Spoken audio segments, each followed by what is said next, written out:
That's not connection. That's a transaction. I'll show you love when you bring home a straight A report card, when you buy me a fancy handbag, when you do something I can brag about to others because it elevates the family status. She kept saying there was something wrong with her. No one had ever taught her how to set her own limits. Heena, isn't that just caress? When you think back to how your immigrant Desi parents raised you, there are probably many things you wish your parents had done differently. You wish they had let you have sleepovers, just like the rest of your friends. You wish they had given you the same freedoms as your brother and did not overprotect you just because you are female. You wish they supported you in discovering whatever you wanted to be instead of placing an expectation on you that you'd be a doctor, a lawyer, or an engineer. Now, perhaps you're a parent yourself, and maybe you're adamant about not repeating the same mistakes that your parents made. That is so important. And you might still mess up your kids in your own unique way. However, if you learn what core needs every child has, you'll probably be more likely to meet those needs by what you say and what you do. In this episode of Desi Dramas, you're going to learn a framework that I've created for remembering these 6 core emotional needs called caress, or cares with 2 S's. Funny story is that when I was sharing this framework with one of my patients, I was like, yes, there's an acronym that I came up with to remember these core needs. It's cares with 2 S's. And he goes, Heena, isn't that just caress? And I remember thinking, wow, it actually works out perfectly because an affectionate, loving touch is exactly what we're talking about when it comes to core needs. The acronym is something that I made up, but the core needs are demonstrated in research to be fundamental to children's well-being. And this is across cultures, including in Desis. The research also shows that the kids for whom these needs are not met growing up are adults who experience anxiety, depression, stress, overwhelm. And these are often the folks who show up in my therapy practice to discuss and work through challenges in relationships, in their marriage, in work relationships, with their families of origin. They come to heal what was missing or injured in childhood. I'm really excited for this episode because I'm going to talk about the core needs that I unpack with almost every Desi who enters my therapy room. Sometimes it's parents who recognize what was missing in their lives and trying to change those patterns in their children's lives. Other times it's in the context of couples therapy where an unmet need in one partner is coming up as something that they're desperately trying to have their spouse meet now. And most of the time it's because they see adults are feeling stuck in some ways in their lives. And understanding what we needed as children and which of those needs were unmet allows us to become aware of why we might be reacting the way that we do today and to change the pattern if it's no longer serving us. And I think everyone could benefit from some of this healing. In this episode, you're going to start learning what each need in that caress acronym stands for. For each need, you're going to learn 3 things. First, you'll hear a drama, a story of someone I've treated in my clinical practice who had an unmet need as a child and maybe continued to have that need go unmet as an adult. Through that story, you'll learn what the need is and why it matters. Second, you'll learn how it tends to show up in Desi families. These might be the patterns you've felt, but maybe you never had the language to label. And third, this is the part I really want you to hold on to. You'll learn the actual words and actions you can use to communicate to your child, your loved one, that you're there to meet that need.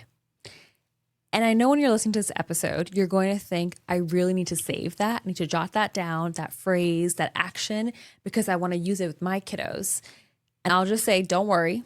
All of the needs, specific phrases, and actions are in a guide for this episode on desi-dramas.com. And don't worry about writing that down either, because I'll remind you of that towards the end. Okay, let's get into it. So Anjali comes into my practice because she was going through a rough patch with her boyfriend again. And she came to therapy because she was unsure whether he was the one. She wanted to figure out whether to stay with him or to leave. She sat there crying, sharing about how she felt like he didn't meet her emotional needs and feeling too scared to leave him.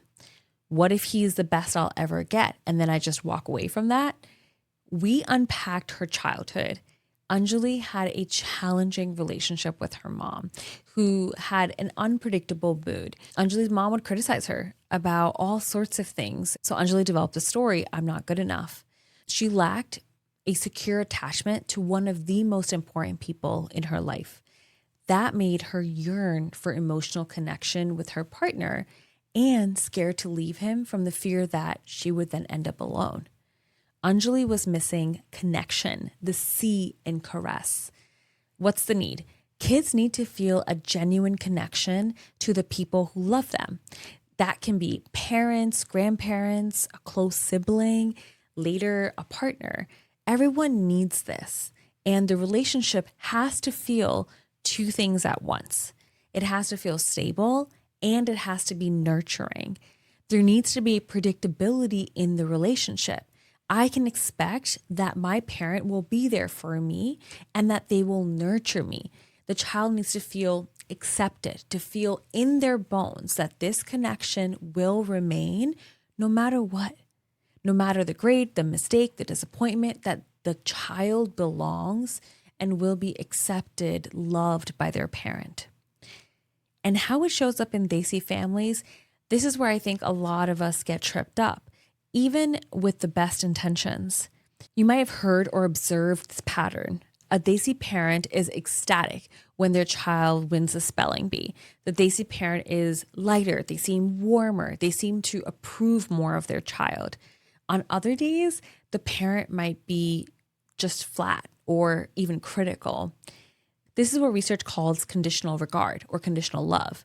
And it shows up a lot in Desi homes where connection quietly becomes conditional.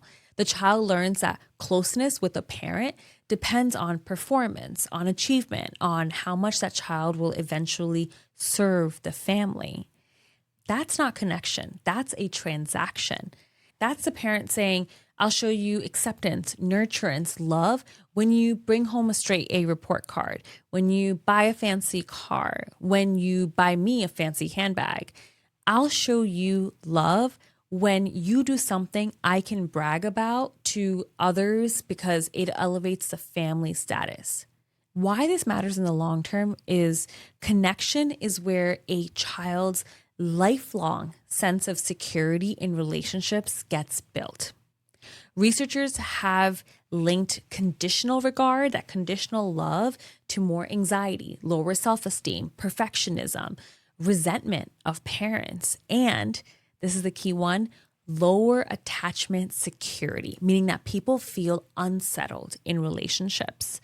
Anjali and other children who grow up feeling that the connection wasn't really there or that it was unstable and had to be re-earned constantly often carry anxiety into every future relationship. They're always a little scared that that closeness will be withdrawn because growing up, it constantly felt like it was. Now, genuine connection looks completely different. Genuine connection is a parent who wants to know their child, who's curious about them, who's trying to understand who this person actually is. Not like some kind of project to be managed, but a human being to be discovered. It's the difference between I'm your parent, so I'll let you know who to be, and you're my kid and I genuinely want to find out who you are. So to foster connection, here's what to say instead. I love spending time with you. Tell me more about what's important to you. You don't have to earn my time. I want it. I want time with you. I had a hard day too. What was the best and worst part of yours? After a bad grade or a mistake, this doesn't change anything between us. Let's figure it out together. Those are some of the things that you can say. Now, here's what you can do. Protect unconditional time. Make it a small, regular pocket of time that isn't about homework, performance, or fixing anything. It could be a walk, a drive, 10 minutes before bedtime, just some pocket of time where you show your kid connection, that you accept them, they belong, and it's not because they did anything. Get curious before you get corrective. Ask one real question about their world before you offer one piece of advice. Notice when your warmth spikes only after an achievement. If your child can predict that your affection is going to come from their report card, that's the signal that connection has become conditional. So you want to try to communicate belonging through both tough and uneventful times. So C in caress stands for connection. Now, here's another story. Amit grew up with a lot of expectations of what it means to be a Desi's son. He was taught that he needed to always be there for his family. His mom was very anxious growing up, so he learned that he needed to constantly appease her to keep her as level-headed as he could. If his mom was calm, then there was peace in the home. He learned that his family should be the most important thing. And there were all these expectations set on him. He was told that he would go to a state school, work in the same state, and then take care of his parents and younger siblings. His parents always told him what he was going to do before he even had the chance to think about what he wanted for himself. Amit came to therapy now because he was so anxious at work. He was always asking for feedback because he needed to know that he was doing well at his job, because that made him feel good about himself. That made him feel worthy. When he didn't get feedback, or worse, when he got feedback that was, you're just meeting expectations, he would spiral and he would panic. Amit was missing autonomy, the A in caress. So what's the need? Autonomy is the ability to make decisions for yourself and to know that you're competent enough to make them. And it has to do with all sorts of decisions: the clothes you wear, the music you listen to, the classes you take, the career you pursue, the person you marry. Developmentally, kids need to feel agency. I can make decisions and I can get better at making them. Over time, making those decisions helps you figure out who you are and what matters to you. And how it shows up in Desi families. This one is genuinely hard for a lot of Desi parents. And it's not because they don't love their kids. It's actually the opposite. Many parents were raised to believe that a parent's job is to educate, guide, inform, and steer their kids. Amit described that growing up, his parents struggled a lot financially. They tried several businesses before they landed on the one that worked. They were intent on guiding Amit so that he didn't fail for as long as they perceived they had. They felt it was their obligation to guide him, both because his parents felt it was their job and because, like many Desis, they believe that if your kid doesn't go in a good direction, that's a reflection on you. It's read as your failure. So when the stakes feel that personal, it becomes almost impossible to let the child stay in the driver's seat. The parent says, no, you get out. You don't know how to drive your own life, so let me do it for you. And sometimes the kids accept that and then they shut down. They do whatever the parent tells them to, and then the next time the kid is now an adult and put in the driver's seat, they don't know how to drive. They don't know how to steer. They don't know how to make decisions. They don't learn how to make decisions because they never had the chance to practice. And why this matters in the long term, I see the results of this in my practice constantly. Adults come in and they genuinely cannot tell me what they want because every important decision was made for them. At work, they're always scanning other people's faces for feedback. Am I doing the right thing? Are people going to like me? Imagine being on the receiving end of that, someone who can't act without external reassurance.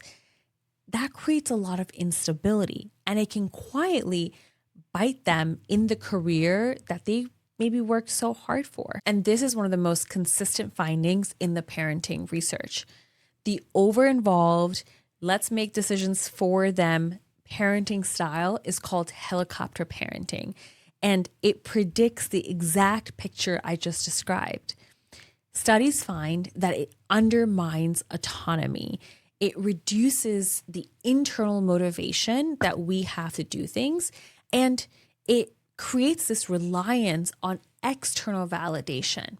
And one of the lines that has really stuck with me from this research is that these kids who are not given autonomy come to rely on a lot of external factors rather than believing in themselves. They think that what happens in their lives is dictated by things that are outside of their control. And then they're less likely to look for things within their control to then navigate life. That's not a character flaw. That's a need for autonomy that just never got met. And I will say autonomy often gets misunderstood. It does not mean that parents go silent and they offer no guidance. Guidance and input are completely fine. They're good. They're helpful. It's all about the framing.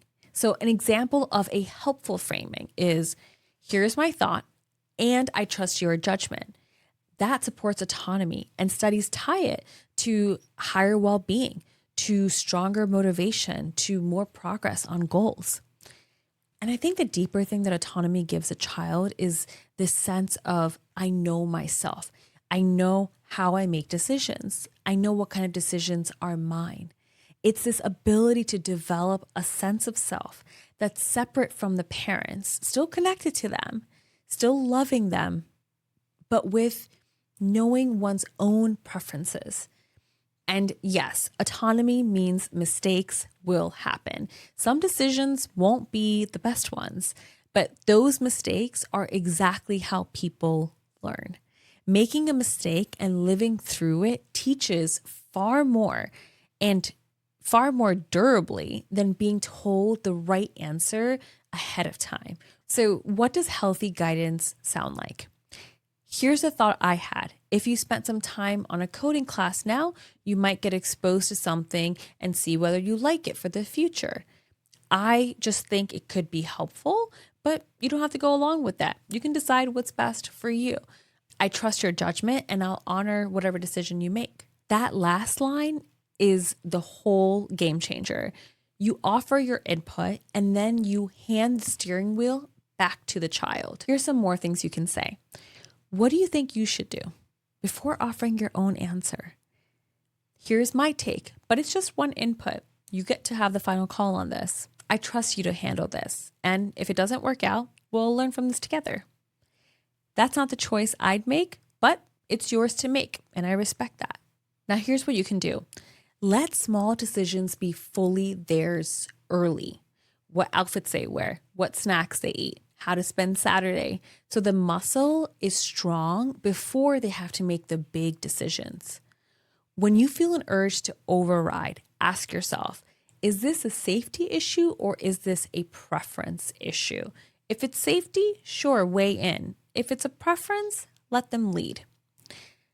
And let a low stakes mistake actually happen. And then resist the urge to say, I told you so. The lesson is in their experience. Your commentary just adds shame and likely distance too. Now let me tell you about Pooja. Pooja had an older brother, and her brother got into a lot of trouble in high school. The kind of trouble that scared her parents real bad. And like a lot of parents who've been frightened once, they said, we're never going to go through that again. The problem is that the way that they kept that promise was to lock everything down. Pooja became the kid who paid the price for her brother's mistakes. So here's the detail that tells you everything. Pooja wasn't allowed to stay out past 9 o'clock at night, which might sound reasonable, except that was the same rule when she was 12 years old and when she was 17 years old. 5 years go by. She grew up from a child into a young woman about to leave for college, and that limit never changed. It never grew with her because it was never really about her. It was about her brother, and it was about her parents' fear. And you can probably guess what happened. Pooja went away to college and the lid came off, right? She partied hard, harder than her friends whose parents had given them a little bit of a rope at home and who'd already gotten out the novelty of freedom from their system. But for Pooja, freedom was like a dam breaking, and now all the floodgates are open, and she didn't know what having freedom in small doses looked like. She got all of it at once. And so there was no internal regulation of that, because that regulation only builds when you have practice making small decisions and learning to live with them. And so what's interesting is that that's not what brought her to therapy. Pooja came to me years later after she had been established in her career. And the reason she came was because she couldn't really find the middle gear, really anywhere in her life. She was either all in or all out. She was overworking herself to empty, and then she was crashing. She would chase a goal and then just abandon it completely. She kept saying, oh, I have problems with discipline, in willpower, and that there was something wrong with her. And by unpacking her childhood, what we learned was that no one had ever taught her how to set her own limits. For 18 years, the limits were set from someone outside of her, her parents, right? And she was under their rigid control and then no control at all. So this middle ground, that part of her that can set some reasonable limitations because you declared it to be so and that it mattered to you, she never developed that part of her because she'd never been given the chance to build it. So Pooja was missing realistic limits, the R in caress. The need here is kids need to learn what they can and can't do, what they can and can't have. So the need here is that kids need to learn what they can and can't do, what they can and can't have. These are the boundaries of living with other people, the societal rules that we all abide by, the limits that we have for how much we can access other people, things, the ways that we treat each other. Limits aren't the opposite of love here. That's a part of how a child learns to function in the world. And how it shows up in Desi families is often there's too many limits. In a lot of Desi homes, this is what's pervasive. There are too many limits, and they stopped being realistic a long time ago. Curfews that don't adjust as a child gets older. A 17-year-old who still has to ask permission to go to a friend's house, who can't have sleepovers with no exception, right? There's no conversation about why. A daughter who's not allowed to be out after dark while her younger brother is. Phones getting checked, doors that can't be closed or locked, friendships that get vetoed. Each rule could have started off as protection, but it didn't grow. It didn't grow in accordance to the development of the child. And studies show that this intense parental monitoring and psychological control actually is linked to more risk-taking in older teens and young adults, not less. It's also linked to more difficulties processing emotions down the line. So the control doesn't build the skill. It just delays the moment that the kid has to figure it out or build it themselves, usually without you being around. And it doesn't just hurt the kid. It erodes that connection between you and the child because the relationship is now built on what's being hidden. This also shows up in Desi families with too few limits. A lot of immigrant parents worked incredibly hard, often by experiencing real scarcity. And understandably, they want to give their kids a more abundant life than they had. But that generosity, when it's unchecked, can tip into spoiling. So it can be a bank account that never charges fees, right? Parents can give their children loans that they never have to repay. A parent may constantly provide without a kid learning natural limits of what's actually available. The kid may never learn natural limits of what's actually available. They don't learn that resources are finite and that effort is what is needed to earn things. And this is a pattern I see often in my practice as well. A side note here too, limits can go in both directions, even with adult children. And sometimes it's a piece that people forget. Realistic limits aren't only something parents impose on kids. There's something everyone in a family is allowed to hold, including even grandparents. A few weeks ago, I talked about setting limits with grandparents. This is the other way around. I see that in my practice with grandparents all the time. They love their grandkids. They want to show up, but their adult children call them up last minute and saying, hey, we're dropping the kids off. We have to do this thing. There's no regard for whether the grandparent had plans of their own. And then the grandparent just feels like they can't have a life because they're expected to be available at their children's beck and call. That's a missing limit too. So a healthy version of that sounds like, I love the kids and I want to help, but I have plans with my friends, so I can't take them last minute today. Let's plan ahead next time. This is the grandparent also teaching adult kids that access to grandparents isn't unlimited, and it's a part of teaching realistic limits. So this work doesn't have to end in childhood. It can continue. The principle in this is that realistic limits sit in the middle. There's enough structure that a child learns that the world has edges. There are bounds to what is okay. But within those bounds, there's enough flexibility, and that structure, those bounds will grow as the child does. If limits are too loose, then the child doesn't learn to self-regulate. And if they're too tight, then they might rebel or hide and might not learn how to make decisions for themselves. So here's some things you can say. That's not something we can do, and here's why. The why turns a wall into a lesson. Another example, you're getting older, so let's talk about extending your curfew and what you'll do to keep that trust. I can't drop everything right now. Let's find a time that works for both of us.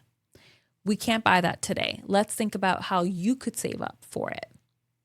Those are some of the things that you can say. Now, here's what you can do. Let limits grow as your child does.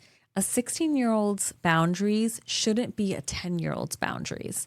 Hold your own limits out loud, even with family, so kids learn that limits are normal and mutual, not a punishment. It's just how people share life together. And resist answering every desire with a yes. Let them experience the small frustration of a limit. That frustration is where self-regulation is built. So that's the first half of Caress: connection, autonomy, and realistic limits. 3 needs that, when they're met, give a child a stable base to stand on, and that when they're missing, quietly follow us into adulthood. Sit with these 3 for a week before the next episode drops. Notice which one feels solid in your home and which one feels a bit thin, both in how you parent and in how you were parented. There's no scorecard here. It's just about noticing. In the next episode, we're going to finish this acronym: the E, the first S, and the second S. I'm not going to give those away just yet. The last one, that's the one that I see the most with Desis in my practice. And it's the one that I want you to most hear. And before you go, one small ask: post in the comments a C, an A, or an R to indicate which need was missing the most in your life. And that is going to help me develop more content for addressing that missing need. This isn't therapy, and I trust it has been therapeutic. Until next Tuesday, take good care. By adulthood, he couldn't tell his own wife what he needed because needing something out loud had only ever brought him shame.